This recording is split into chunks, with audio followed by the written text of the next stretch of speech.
여러분 안녕하십니까? 12월 20일 목요일 뉴스투데이 강원입니다. 최근 전국적으로 농업인의 기본소득 보장 차원의 농민수당 도입을 검토하는 지자체들이 늘어나고 있습니다. 이 강원도에서도 얼마 전 관련 토론회가 열렸는데요. 이 농민수당과 유사한 사업이 2020년부터 시행될 전망입니다. 강화길 기자가 보도합니다. 전국에서 가장 먼저 농민수당을 도입한 곳은 전남 강진군입니다. 강진군은 지난 5월부터 농업인 경영안정자금이란 이름으로 농민수당 70만 원을 지급하고 있습니다. 인근의 해남군도 내년부터 농민수당 60만 원을 지급합니다. 농산물 시장을 개방화에 따른 농업인의 소득 안정을 도모하고 해남군 지역경제 활성화를 위해서 저희들이 추진하게 된 배경입니다. 이후 농민수당 도입은 전국으로 번져가고 있습니다. 경북 봉화군도 내년부터 시작해 2년 동안은 매년 50만 원씩, 2021년부터는 100만 원으로 늘려 지급하기로 했습니다. 충남에서도 부여군이 농가들에게 내년 14만 원, 2020년까지 50만 원, 2021년부터는 60만 원의 농민수당을 지급합니다. 강원도에서도 최근 농민수당 도입을 위한 토론회를 열고 여론 확산에 나섰습니다. 농민수당은 생태와 환경 보존 등 농업의 공익가치를 인정하고 농가의 기본소득을 보장하자는 뜻으로 도입됐습니다. 지금까지 농업 농촌을 지켜오고 있는 우리 농민들에 대한 지금까지의 다원적 기능 공익적 가치에 대한 보상으로 지금 농민수당을 주장하고 있습니다. 하지만 강원도는 농민수당 대신 소농직불금 도입을 검토하고 있습니다. 최문순 지사의 지난 지방선거 공약입니다. 1헥타르 이하의 적은 농경지를 경작하고 있는 65세 이상 농업인에게 다달이 20만 원을 지급하는 겁니다. 강원도 내 농가 비중을 따지면 한 67.1% 정도가 소농인데요. 그저 직불금에서도 차별을 받고 이게 뭐 사는 데서도 여러 가지 문제가 있어서 거기를 지원하는 방안을. 이에 따라 농업인의 기본소득을 보장하는 관련 사업이 빠르면 오는 2020년부터 강원도에서도 시행될 것으로 보입니다. MBC 뉴스 강화길입니다. 강릉에서 일산화탄소 중독으로 고3 학생 3명이 숨지고 7명이 치료를 받고 있습니다.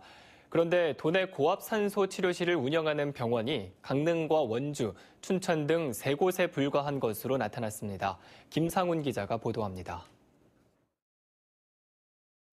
사고를 당한 학생들은 곧바로 강릉 인근 병원으로 옮겨졌습니다. 하지만 강릉 아산병원을 제외하고 고압 산소 챔버 치료가 불가능하자 학생 2명은 긴급하게 직선거리로 100km 떨어진 원주 기독병원으로 이송됐습니다.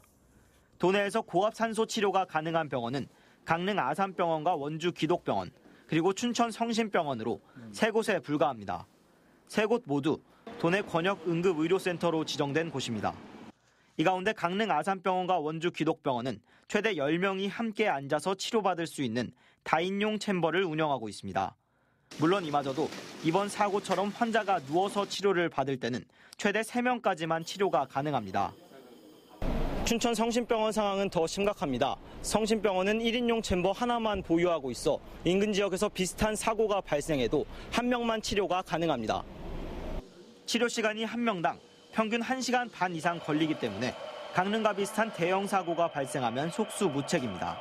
안에 이제 1명밖에 못 들어간대요. 예, 그렇기 때문에 그 치료 받는 동안 이제 다른 환자가 또 생기게 되면 이제 마냥 거기서 기다릴 수는 없는 거니까 이제 인근의 뭐 원주나 뭐 서 이런 쪽으로 이렇게 가능하면 이렇게 그 헬기 등을 이용해서 좀 신속하게 이송하는 게 맞는 거. 1년에 춘천 성심병원의 챔버 시설 이용 환자는 30명 선에 불과합니다. 하지만 춘천과 홍천, 인제 등 영서 지역과 춘천 근교인 경기 가평 펜션 업체 수를 감안하면 대형 사고에 대비한 고압 산소 치료기 시설 확충이 시급해 보입니다. MBC 뉴스 김상훈입니다. 일산화탄소 사고가 발생한 강릉 펜션 같은 농어촌 민박이 도내 5,639개로 전국 시도 가운데 가장 많은 것으로 나타났습니다. 도내에서 농어촌 민박이 가장 많은 지역은 강릉이 630개로 평창은 610개, 홍천 522개, 인제는 510개 순입니다. 농어촌 민박은 농림축산식품부와 지방자치단체 관할로 농가소득을 증대하려는 목적 등으로 지정 운영하고 있어 그동안 안전점검이 다른 숙박시설에 비해 소홀하게 실시돼 왔습니다.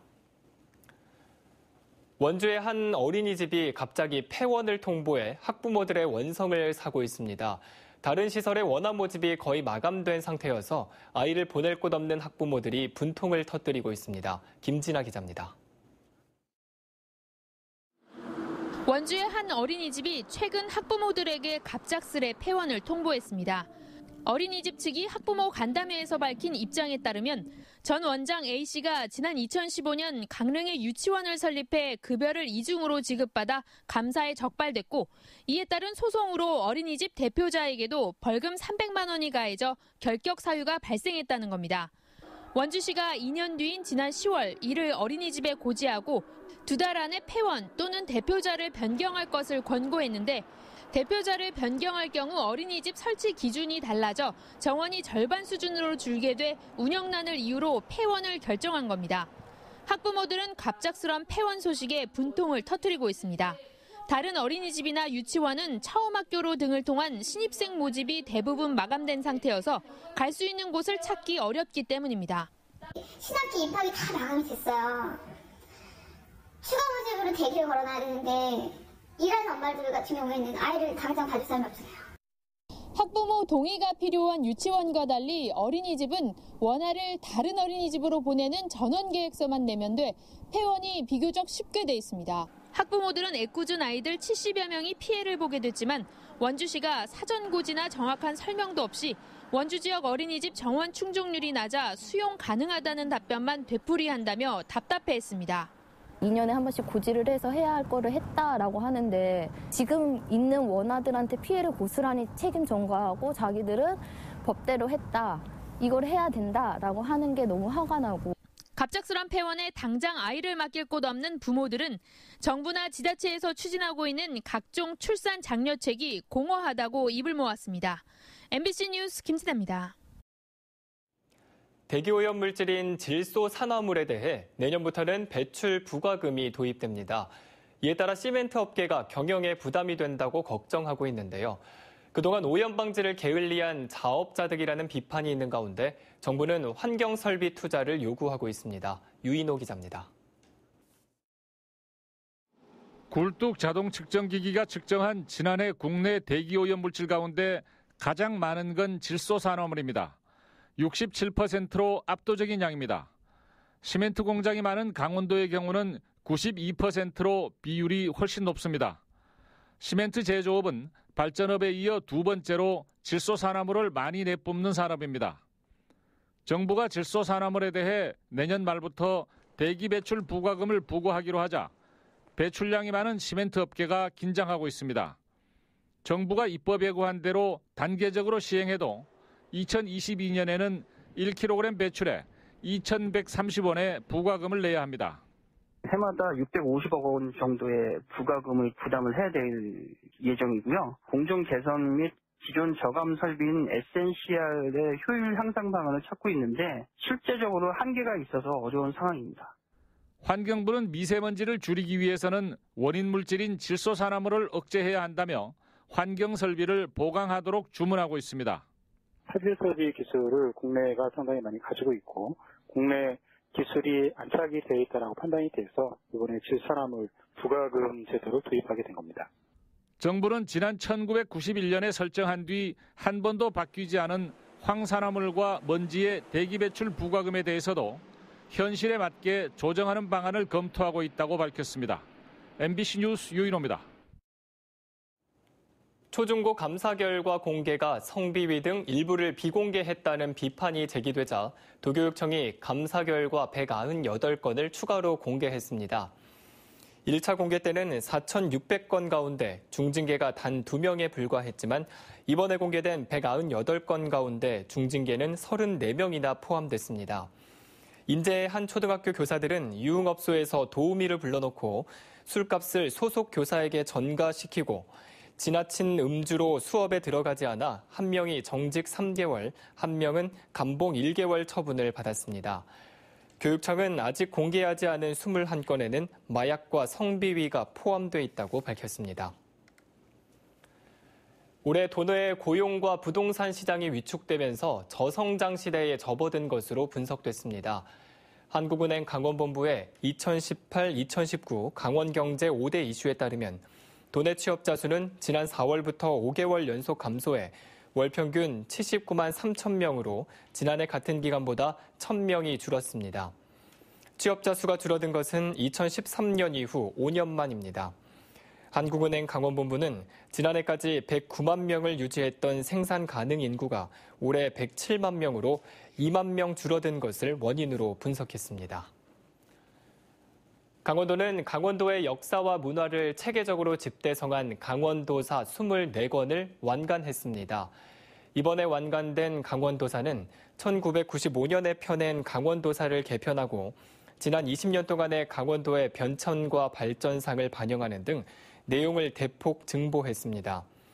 지난 2008년부터 시작해 10년 만에 역대 최대 규모로 완성된 강원도사 편찬에는 강원도 내 역사학자 등 관련 전문가 440명이 집필에 참여했고 강원도의 역사와 문화, 인물, 행정, 사회, 경제, 산업, 민속 등 200자 원고지 8만 매 분량의 방대한 내용을 개괄해 수록했습니다. 강원도가 관광기념품 통합 브랜드를 개발했습니다. 관광기념품 통합 브랜드는 강원다마로 강원도의 마음과 정성, 추억을 담고 있으며 전통 문고리 모양과 강원도의 알파벳 G를 형상화한 디자인입니다. 강원도는 오늘 강원 관광인 대회에서 관광기념품 통합 브랜드를 선포하고 앞으로 홍보 마케팅과 체계적인 지원을 통해 강원 관광기념품의 브랜드 가치를 높여나갈 계획입니다. 아울러 통합 브랜드를 적용한 기념품 전시회를 오는 24일부터 닷새 동안 강원연구원에서 가질 계획입니다. 오늘 강원도 지역은 구름 많은 뒤 차차 맑겠습니다. 오늘 낮 최고 기온은 영동 지역이 10도에서 11도, 영서 지역은 7도에서 8도, 강원 산지는 5도에서 7도 분포로 어제와 비슷하겠습니다. 한편 강릉과 동해, 삼척, 속초와 고성, 양양 지역에는 건조경보가, 태백과 강원 산지에는 건조주의보가 발효 중이어서 화재 예방에 각별한 주의가 필요합니다. 한편 동해 중부 먼바다의 풍랑주의보는 어젯밤 11시에 해제됐습니다. 그럼 자세한 오늘의 날씨와 행사를 안내해드립니다.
군수지원사령부 이전을 위해 개설하고 있는 군사시설 진입도로 일부 구간이 개통됩니다.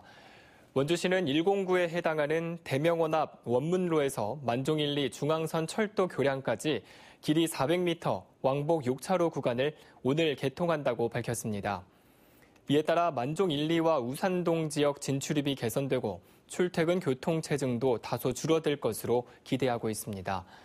한편 군사시설 진입도로는 총 연장 1.2km로 사업비 320억 원이 투입되며 오는 2021년 완공을 목표로 하고 있습니다.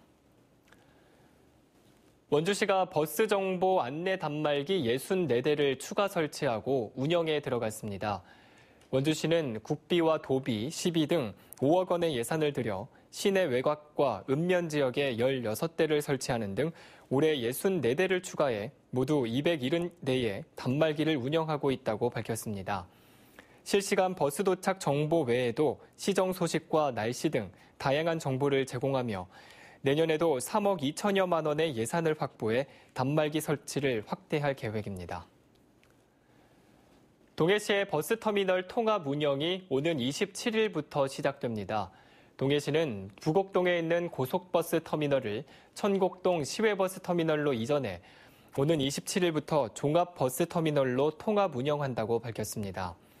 동해시는 고속버스 전용 승차장 개설과 무인 발급기 추가 등 터미널의 시설을 개선하고 인터넷 예매를 위한 홈페이지를 개편해 이용객들의 혼선을 줄일 계획입니다. 한국광해공단이 내년도 폐광지역진흥지구 대체산업융자금 182억 원을 지원하기로 했습니다. 광해관리공단은 태백과 삼척, 정선, 보령, 화순 등 전국 7개 폐광지역의 업체와 사업 시행자를 대상으로 내년 1월 11일까지 지원 신청을 받아 시설 자금은 30억 원, 운전 자금은 5억 원 한도에서 지원할 계획입니다. 지원 조건은 시설 자금은 5년 거치 5년 상환, 운전 자금은 2년 거치 3년 상환으로 분기별 변동금리가 적용됩니다. 동해안권 경제자유구역 지정 이후 6년 만에 처음으로 입주 기업이 확보됐습니다. 동해안권 경제자유구역청은 어제 동해시 창업보육센터를 졸업하는 북일전기와 경제자유구역 입주 협약을 체결했습니다. 이상으로 뉴스투데이 강원을 마칩니다. 고맙습니다.